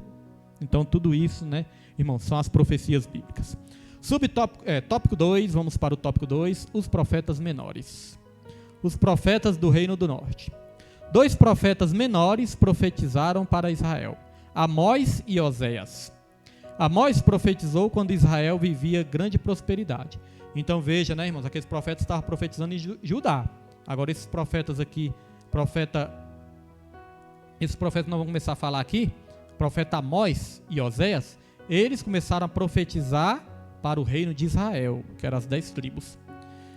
Então diz aqui, Amós profetizou quando Israel vivia grande prosperidade. Olha, irmãos, Amós profetizou quando Israel vivia uma grande prosperidade. Então, Israel estava vendo uma grande prosperidade, mas mesmo assim precisava o quê? De alerta, de advertência. Então, trazendo para as nossas vidas, irmãos, às vezes no momento de prosperidade, no momento que está tudo dando bem, nós corremos o risco também de relaxar. Nós corremos o risco de nos desviar da vontade de Deus. Ah, está tudo indo bem, não, estou prosperando, está tudo mil maravilhas, Deus é comigo. E às vezes não, né, irmãos? Não é porque tudo está dando certo que é certo, né?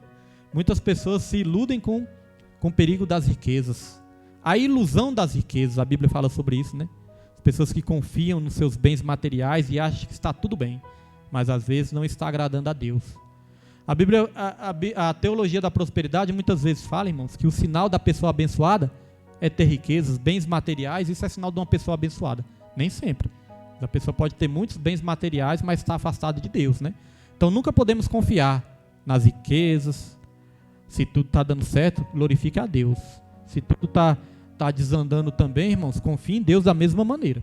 Porque a Bíblia fala do rico e fala do Lázaro. O rico era próspero. O Lázaro muitas vezes tinha que comer as migalhas do cachorro ali. O porquê só Deus sabe, né? Por que estava passando essa prova. Mas a Bíblia vai dizer que o rico morreu e foi condenado. O Lázaro morreu e foi para o seio de Abraão. Então nem sempre prosperidade é sinal de bênção e nem sempre uma dificuldade vai ser sinal de maldição. Não. Deus é que sabe de todas as coisas. É isso que a Bíblia ensina, mas a teologia da prosperidade não. Diz que todo crente tem que ser rico. Todo crente tem que estar próspero e nem sempre é assim não, né, irmãos? Vamos lá. Contudo, Deus reprovava as ações do povo. Olha só, o povo era próspero, mas Deus reprovava as ações do povo. Tais como suborno, corrupção e injustiça. Isso sempre aconteceu, né, irmãos? Sempre vai acontecer. Em razão disso, Amós vaticinou o cativeiro como julgamento. O cativeiro como julgamento. Oséias condenou a infidelidade de Israel, que como uma meretriz traiu e abandonou o Senhor para seguir o caminho da idolatria, da luxúria e do homicídio, do roubo e da opressão. Irmãos, Deus ele considerou a nação de Israel como uma adúltera, né? Naquele tempo lá. E o interessante é que o profeta Oséias também, ele pagou um alto preço também por ter que fazer a vontade de Deus, né?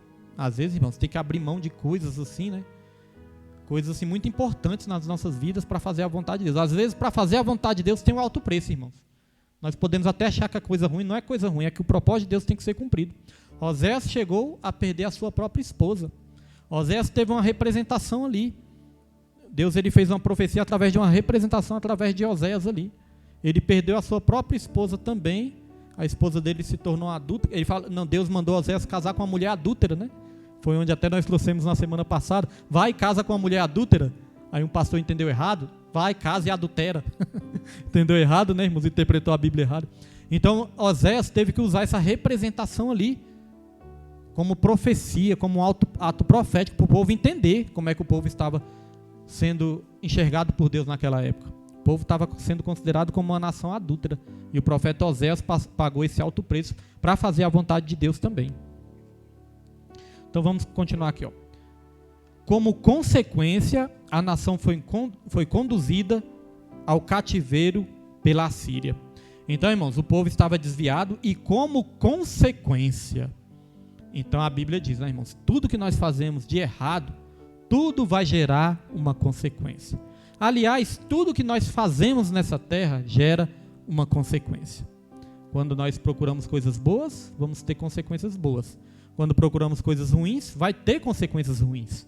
A Bíblia diz isso lá em Gálatas 6, versículo 7. Coloca aí, Pedro. Gálatas 6, 7, né? Muito famoso, mas nós vamos ler aqui hoje. Gálatas capítulo 6, versículo 7. É o que diz aqui, ó. Não erreis, Deus não se deixa escarnecer, porque tudo o que o homem semear, isso também ceifará. Tudo o que o homem semear, isso também ele vai ceifar. Gálatas 6, versículo 7. Como nós falamos aqui de Amós também, só lembrar um versículo bem famoso de Amós, é Amós 3, capítulo 3, que diz assim, ó, como andarão dois juntos se não houverem concordância? Não tem como andar junto, né, irmão, se não houver concordância, né? Por isso que muitas vezes pessoas se separam, amizades se separam, relacionamentos se separam, porque às vezes requer uma concordância. Não é que nós vamos concordar com tudo, que nós temos pensamentos e opiniões diferentes, né? Mas muitas vezes vamos ter que abrir mão de algo para nós podermos continuar caminhando junto, né? Para não termos os nossos relacionamentos destruídos muitas vezes, irmãos. Então vamos lá. Os profetas pré-exílio. Então vamos falar aqui um pouco dos profetas antes do exílio, né? Os profetas de Judá pré-exílio são 4. Joel, que pregou o arrependimento, está lá em Joel 2, versículo 12. E profetizou o derramamento do Espírito Santo, está lá em Joel 2, 28. Miqueias, que denunciou a falsa espiritualidade. Outro perigo, irmãos, a falsa espiritualidade. O que é isso? É viver somente de aparência, né? Tem coisas que enchem os olhos do homem, mas não enchem os olhos de Deus. Não adianta eu pular aqui, gritar, relampear, falar um monte de línguas estranhas. O povo vai se impressionar. Nossa, que profeta. Mas se minha vida estiver toda desconcertada, irmãos.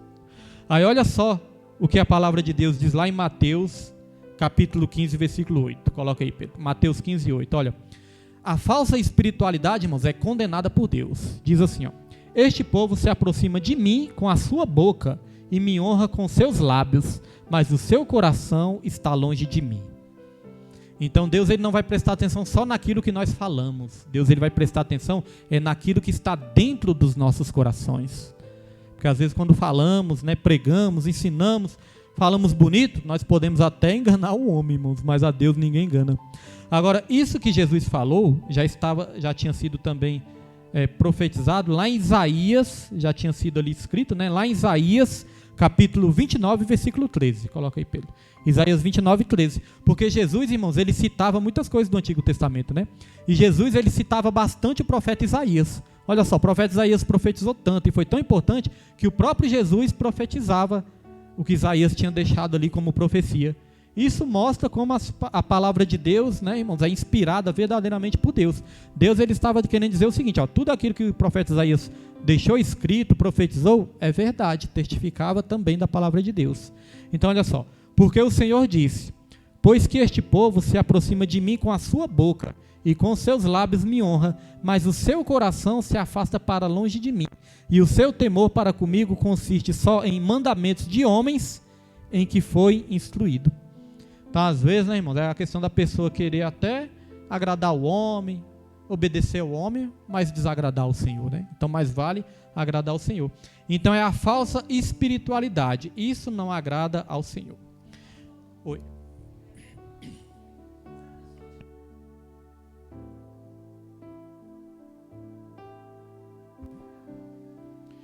Irmã, eu acredito que mesmo a pessoa estando cometendo ali algum erro, se Deus quiser usar, Deus ele pode usar.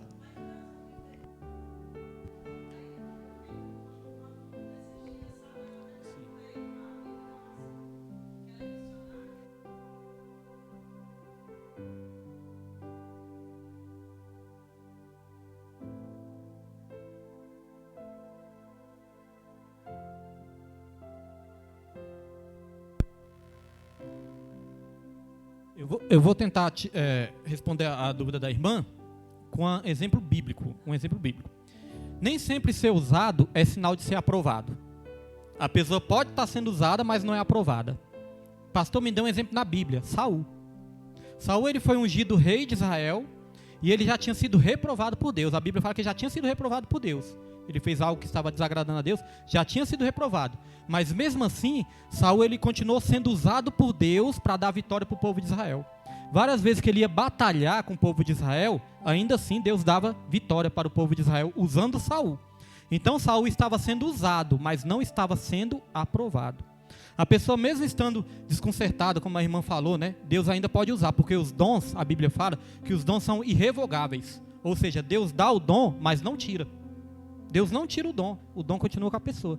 Só que naquele grande dia, é onde a palavra do Senhor vai dizer, ó, Senhor, no seu nome eu profetizei. Isso. Aí, então, e está sendo usado. Tem dons. Tem dons. Uhum.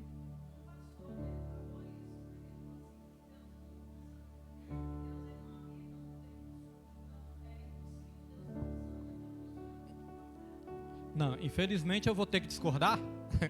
Infelizmente eu vou ter que discordar, sabe por quê? A palavra de Deus fala que muitos chegaram naquele dia e falam, Senhor, no seu nome eu profetizei. Foi usado ou não foi por Deus? No seu nome eu profetizei, no nome de Deus. Porque é o nome de Deus que faz, não é a pessoa, né? No seu nome eu profetizei. Foi usado por Deus ou não foi? Senhor, no seu nome eu curei.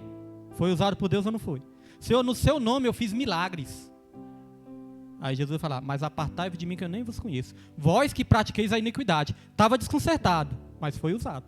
Profetizou no nome de Deus, curou no nome de Deus, entendeu? Então, respeito o pregador, né? Mas infelizmente vou ter que discordar porque a Bíblia me ensina diferente. Mas eu tinha essa dúvida também, irmã André. Eu tinha essa dúvida. Agora, é importante dizer também, da mesma maneira que a pessoa pode estar profetizando algo ali de Deus mesmo, algo que é certo, algo que vai acontecer, algo que Deus quer usar a pessoa, dessa mesma maneira, mas o diabo também pode usar. O diabo é imitador também. Da mesma maneira que Deus pode usar, mas o diabo também pode usar. Porque o diabo é imitador. Tem pessoas que profetizam até coisas que vão acontecer realmente. É o espírito do engano. É o espírito do erro. Mas são coisas ali, irmãos, que realmente vão acontecer. Mas serve para confundir a mente das pessoas, confundir a cabeça, que a pessoa pensa, deu certo, então é de Deus. Nem tudo que dá certo é de Deus. Né? Nem tudo dá certo de Deus. Então eu creio que tem essas duas situações. Da mesma maneira que Deus pode usar ali, por algum propósito, porque depois a pessoa vai se ver com Deus. Tem muitas pessoas que são homens de Deus. São homens de Deus, mulheres de Deus, começaram bem, mas aí começa a fazer coisa errada. Começa a fazer coisa errada, começa a desandar, Deus até usa até um certo ponto, mas chega um momento que aí Deus vai prestar conta com essa pessoa também.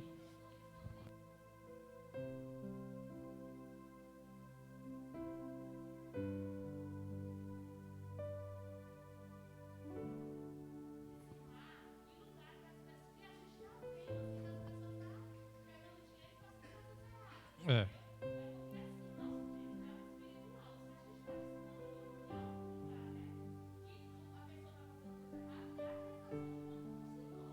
Sim. Eu entendo que é um erro. Se a gente souber que o dia está sendo... Por exemplo, irmão, vamos dar um exemplo aqui forte. Se a gente souber, porque sabe que o nosso meio tem de tudo, né? Se a gente... Vamos dar um exemplo aqui. Por acaso, se a gente souber que um pastor está usando o dízimo, vamos dar um exemplo. O pastor está usando o dízimo para financiar tráfico de droga, para financiar prostituição, para financiar tráfico de crianças, para financiar tráfico de crianças, irmãos. E a gente souber disso, a gente vai começar a continuar semeando naquela terra maldita? Não, né, irmão? Isso é errado.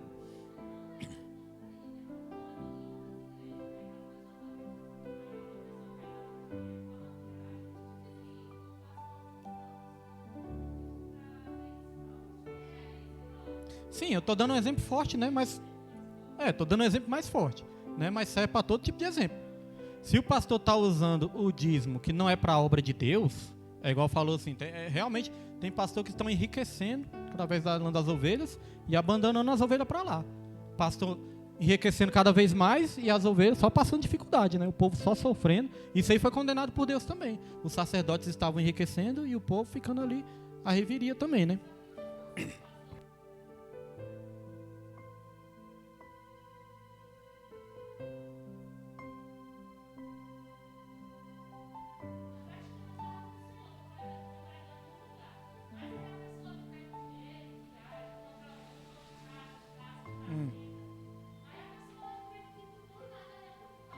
Sim. Então eu não entendi. Você está falando quando a pessoa sabe ou quando a pessoa não sabe? Ah, sabe.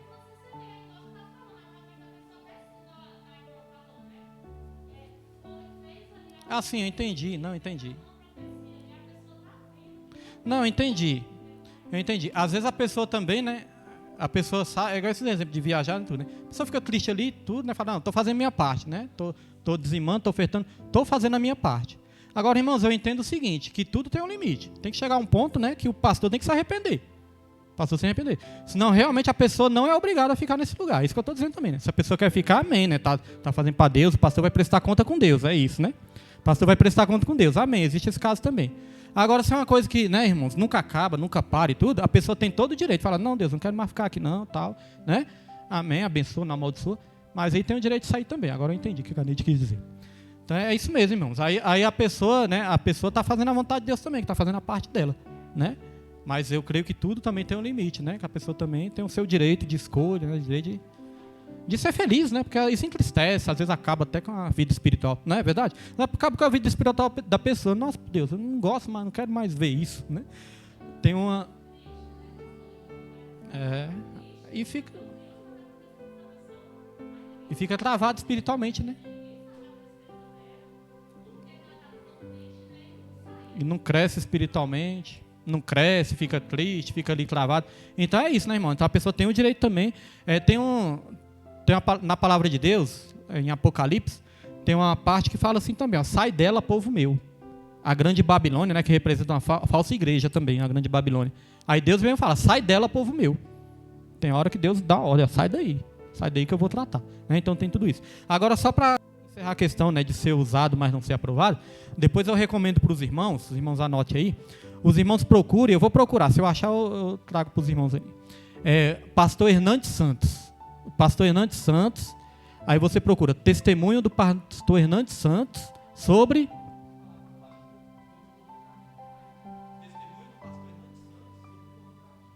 É muito forte. Ele vai falar de um tempo que ele estava ali preso, em algo errado, no pecado, ele estava sendo preso, e Deus usando ele grandemente. Ele tem um ministério muito grande na cura, e ele estava ali preso naquilo ali, fazendo as coisas erradas, e quando ele ia pregar, ele pensou, hoje eu vou ser envergonhado. E Deus estava usando ele ali grandemente ainda.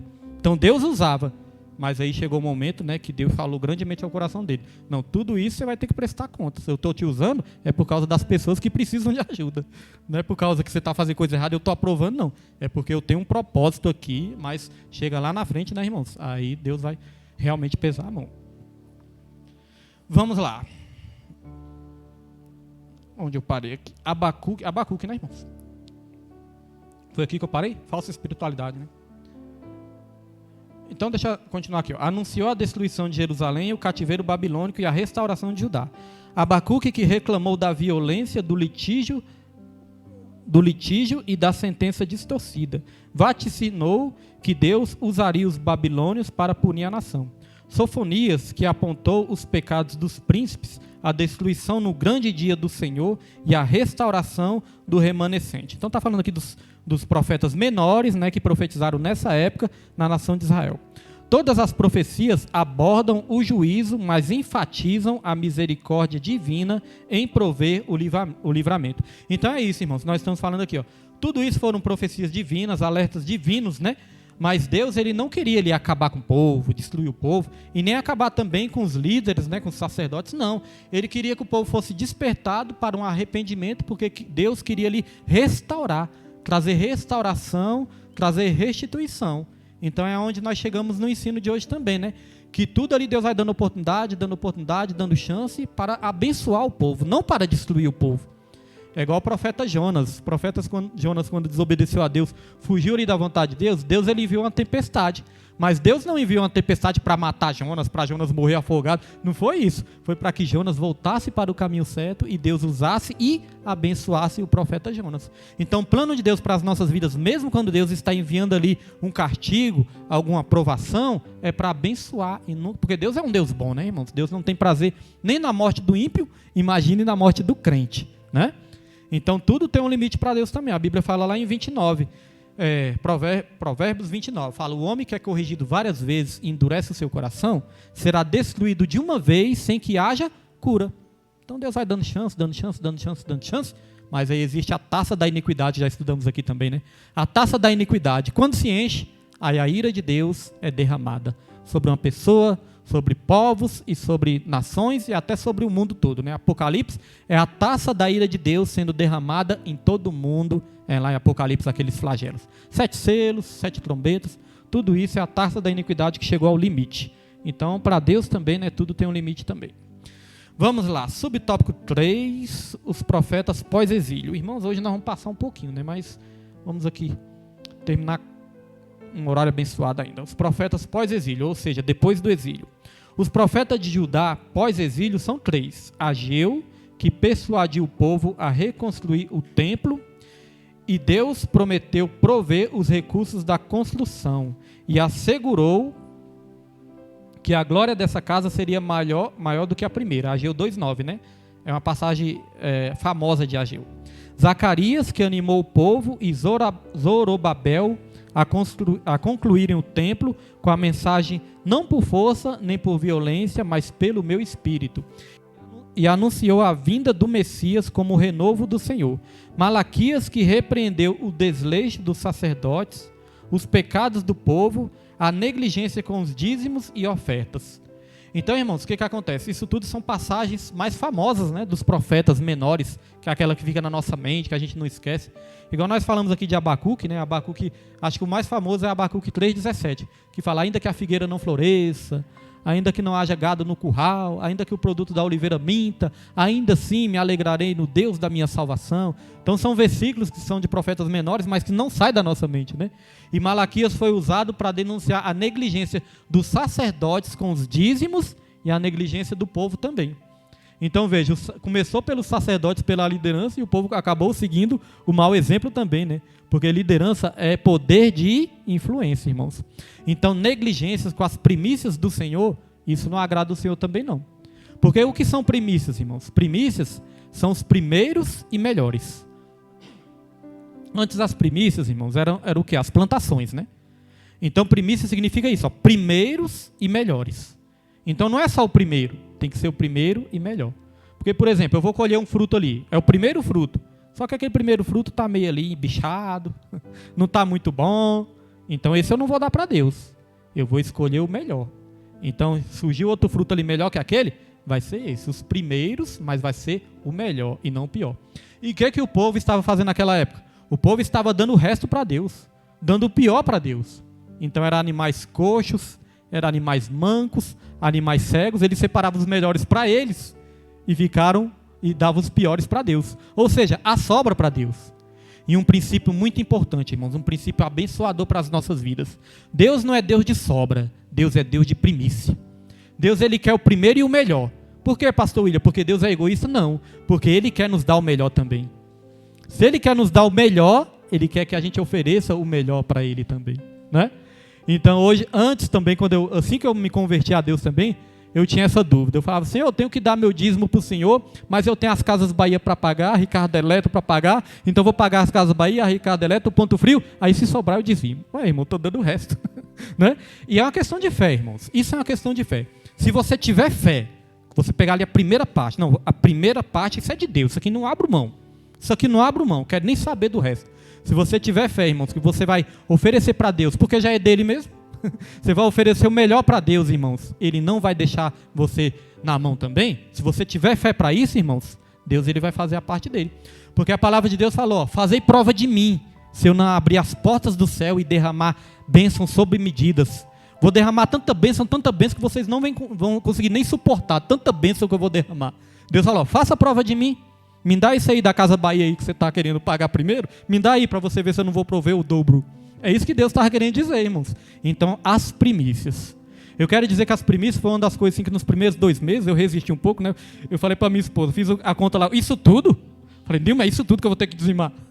Falei: não, acho que dízimo aí é do Antigo Testamento. Ficava querendo, né, achar um pretexto. Falei: isso tudo? Nos primeiros 2 meses, irmãos. Foi uma resistência ali, né? Aí minha prima me falou algo. Falou assim: William, a oferta você dá aquilo que propôs seu coração, né? Cada um deu aquilo que propôs seu coração. Aí minha prima falou: não, William, a oferta você dá aquilo que propôs seu coração. Mas dízimo você dá sem seu coração propor mesmo. Dízimo é a primícia. Aí, irmãos, eu fiquei com isso na minha mente, né? Aí no 3º mês em diante, no 1º mês foi difícil, no 2º foi difícil, e eu ficava assim, ó, irmãos, perguntando as coisas. Eu ficava: tem que ser do bruto ou do líquido? Não, o bruto é muito, eu vou dar do bruto nada. Acho que tem que ser do líquido, eu vou dar do bruto. Aí certa vez eu vi um pastor, e eu perguntava para Deus, como é que é? Do bruto é do líquido? Aí certa vez o pastor falou assim, ó, não, eu não vou falar para você o que você tem que fazer, se é do bruto ou se é do líquido. Eu só vou te fazer uma pergunta. Se você quer ser abençoado, quero. Você quer ser abençoado do bruto ou do líquido? Perguntou, né? Então, quando nós queremos ser abençoados, nós queremos ser muito abençoados, né? Agora, na hora de confiar em Deus, temos que confiar muito também, né? E não é porque Deus precisa que Ele não precisa, é porque Ele quer nos abençoar. Ele quer honrar a nossa confiança, irmãos. A Bíblia fala, ó, Deus Ele dá semente ao que semeia e pão ao que come. Olha, Ele dá semente ao que semeia. Então, irmãos, não é assim, a gente pensar assim, não, se eu der algo aqui, eu vou ficar sem, vai faltar. Não, pelo contrário, a Bíblia fala o seguinte, não, se você compartilhar, eu vou multiplicar na sua vida. Semente ao que semeia. Para que Deus vai me dar semente se eu não quiser semear? Né? Para que Deus vai encher minha mão de semente se eu quiser ficar? Vou semear nada? Vou semear minha semente? Não, irmãos, Deus quer. Ó. Quanto mais nós vamos semear, mais Deus vai dando. Ó. Mais Deus vai dando para a gente semear cada vez mais. Até o ato de doar, né, irmãos? Da gente doar algo. A gente tem que estender as mãos, né? Estender, mas tem que abrir também, né? Estender as mãos para oferecer algo e abrir, né? Já precisa oferecer algo para o irmão Jesuíno. O irmão Jesuíno fazer força para tirar da minha mão. Então, estender e abrir. E quando nós estendemos e abrimos, aí Deus, ó, nos abençoa, enche de volta, aí nós podemos tomar posse. Amém, meus irmãos? É um princípio, né, irmãos, abençoador para as nossas vidas. Vamos lá, subtópico 4. Os demais profetas. Irmãos, eu estava orando esses dias, porque amanhã eu vou ter que arrumar a suspensão da van. E normalmente suspensão, né, a gente já fica ali, com medo de sair cara, aquelas coisas tudo. Eu falei para minha esposa semana passada, Nilma, vamos orar para Deus dar providência para arrumar a suspensão. E graças a Deus, irmãos, no domingo, através dos dízimos e das ofertas, Deus ele deu essa providência que nós estávamos orando. No domingo, Deus deu a providência. E amanhã nós vamos arrumar, porque está jogando um pouco, né? Está desalinhada, mas amanhã, em nome de Jesus, vai estar boazinha para a glória e honra do Senhor. Subtópico 4, os demais profetas. O profeta Jonas foi enviado para pregar em Nínive, a capital da Assíria. A mensagem era de destruição por causa da maldade do povo. Porém, a nação se converteu e Deus, aí irmãos, ó, a nação se converteu e Deus cancelou o juízo sobre ela. Contudo, 150 anos depois, Naum profetizou a condenação de Nínive. Então, olha o que aconteceu com aquela cidade. Jonas, depois de muito Deus fazer o agir ali, né? Jonas foi lá e profetizou para Nínive. Aí Nínive foi o quê? Foi restaurada. Nínive começou a ser restaurada ali. Mas aí o povo começou a fazer tudo errado de novo. O povo voltou a desandar. Aí veio o juízo de novo, né, irmãos? Então, quando nós começamos a mudar os nossos caminhos, nós temos que continuar trilhando aquele caminho, porque senão as consequências vão voltar a acontecer nas nossas vidas. Os assírios foram destruídos pela insistência em praticar a crueldade. Obadias denunciou a soberba dos edomitas, eles eram descendentes de Esaú e praticavam violência contra Judá. Por essa razão, Deus os condenava à destruição, enquanto Judá seria restaurada. Então é aquilo que a palavra de Deus fala, né? A soberba precede a destruição, precede a ruína, mas a humildade precede a honra. O povo, quando era humilde, Deus honrava, mas quando continuava obstinado, aí Deus executava juízo. Obadias, como eu disse, é o único livro do Antigo Testamento que só possui um capítulo, é Obadias. Agora vamos para Apocalipse, irmãos, o último tópico, para nós estarmos encerrando em nome de Jesus. Eu vou fazer o seguinte, irmãos. Deixa eu ver o que eu anotei aqui. Eu vou fazer o seguinte, irmãos. Nós vamos ler tudo aqui. Aí eu só comento duas coisinhas aqui para a gente estar encerrando. O livro do Apocalipse. Autoria, propósito e destinatários. O dicionário bíblico Wycliffe assevera que o termo grego Apocalipse significa revelações especiais de Deus ao homem em Jesus Cristo. Então, Apocalipse, irmãos, não significa aquilo que está encoberto e vai continuar encoberto, não. Apocalipse significa aquilo que vai ser revelado, ou seja, aquilo que vai ser descoberto. Porque Apocalipse, às vezes, é meio difícil de entender, né? Aí a gente pensa que é algo ali que a gente nunca vai conseguir entender. Não, Apocalipse é justamente uma revelação daquilo que está oculto, que está encoberto. Se os irmãos forem reparar, Apocalipse sempre começa ali com representações, né? Figuras, mas ali Deus começa a explicar tudo o que significa aquelas figuras todas ali. Se a gente estudar com cuidado, com calma, ouvir outras pessoas mais experientes, a gente começa a entender e a gente vê que nem é tão difícil assim entender. Então vamos lá. No versículo de abertura, o livro atesta ser a revelação de Jesus Cristo. Assegura que o propósito é mostrar as coisas que brevemente devem acontecer e apresenta o apóstolo João como seu autor. Então, irmãos, é as coisas que devem acontecer, não é as coisas que talvez aconteçam, não é as coisas que vão acontecer, que devem acontecer. Devem porque está escrito, está profetizado, tudo tem que acontecer. Os destinatários são identificados pelas cidades das 7 igrejas da Ásia Menor: Éfeso, Esmirna, Pérgamo, Tiatira, Filadélfia, Laodiceia e Sardes. O livro encerra o cânon do Novo Testamento e revela a vitória final do reino de Deus. Então tem as 7 cartas escritas às 7 igrejas que servem para todas as igrejas de todas as épocas, aquelas 7 cartas lá. As 7 cartas do Apocalipse, irmãos, representam também os 7 tipos de crente. Aquele crente que está morno, o crente que desviou do primeiro amor, né? Aquele crente que muitas vezes está seguindo a doutrina de Balaão, de Jezabel. Significa ali todos os tipos de crentes, né? Que Deus mostra ali na carta. E também aqueles que estão praticando as boas obras, aqueles também que são elogiados por Deus. Subtópico 2, para encerrar, uma mensagem de esperança. Na revelação, Cristo disse a João: escreve essas coisas que tens visto, e as que são e as que vão acontecer. Significa o registro do passado, presente e futuro. No passado, João testificou da palavra de Deus. No presente, todos devem guardar as palavras da profecia. Isso mesmo, as palavras da profecia. No futuro, irá se cumprir a esperada... Oh, meu Deus, o olho está cansado. No futuro, irá se cumprir a esperança da volta de Jesus. Desse modo, o livro nos ensina a viver com Deus no presente, a fim de participar da eternidade com Ele. As revelações do futuro atestam que Deus controla a história. Satanás será derrotado, o pecado será banido e aqueles que vencerem herdarão a Nova Jerusalém. Por isso, somos encorajados a clamar: ora vem, Senhor Jesus. Só algumas considerações aqui para a gente terminar, irmãos. Muitas vezes, isso que Jesus vai voltar, a profecia que Jesus vai voltar, já tem muito tempo, né? E às vezes a Bíblia fala que os falsos mestres, lá em 2 Pedro capítulo 3, depois os irmãos leem tudo. 2 Pedro capítulo 3 fala que vai surgir falsos mestres que vão começar a escarnecer. Cadê esse Jesus que vocês falaram que ia voltar?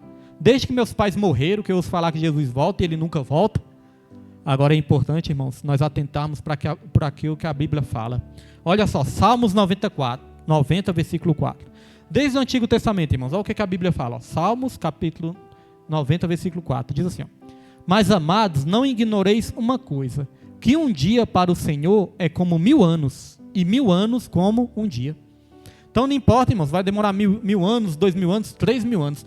1000 anos para o Senhor é como um dia também. E isso o apóstolo Pedro voltou a repetir lá em 2 Pedro 3,8. Olha só, 2 Pedro 3,8. Pedro colocou o contrário, né? Primeiro ele colocou Pedro, mas tudo bem, Pedro, pode botar o Salmos 90 agora. Salmos 90 aí, ó. Porque 1000 anos, agora está lá, Salmos 90. Porque 1000 anos são aos teus olhos como o dia de ontem que passou e como a vigília da noite. Então Pedro só repetiu, né, aquilo que já estava escrito lá em Apocalipse. 1000 anos para Deus é como um dia, então não importa o tanto que demora, o que importa é que vai acontecer. Agora uma coisa interessante aqui para encerrar, irmãos, que diz assim, ó, Apocalipse, ele fala das coisas que tens visto, né, as coisas que são e as coisas que vão acontecer. As coisas do passado, do presente e do futuro. E nós podemos dividir assim, ó, as coisas que tem visto, né? Que ele falou para João. João, fala das coisas que você tem visto. Então, as coisas que tem visto, irmãos, nós podemos dividir. Lá no capítulo 1, é as coisas que João tinha visto já, né? Lá no capítulo 1, as coisas que tens visto. Capítulo 2 e 3 é as coisas que são, as coisas do presente.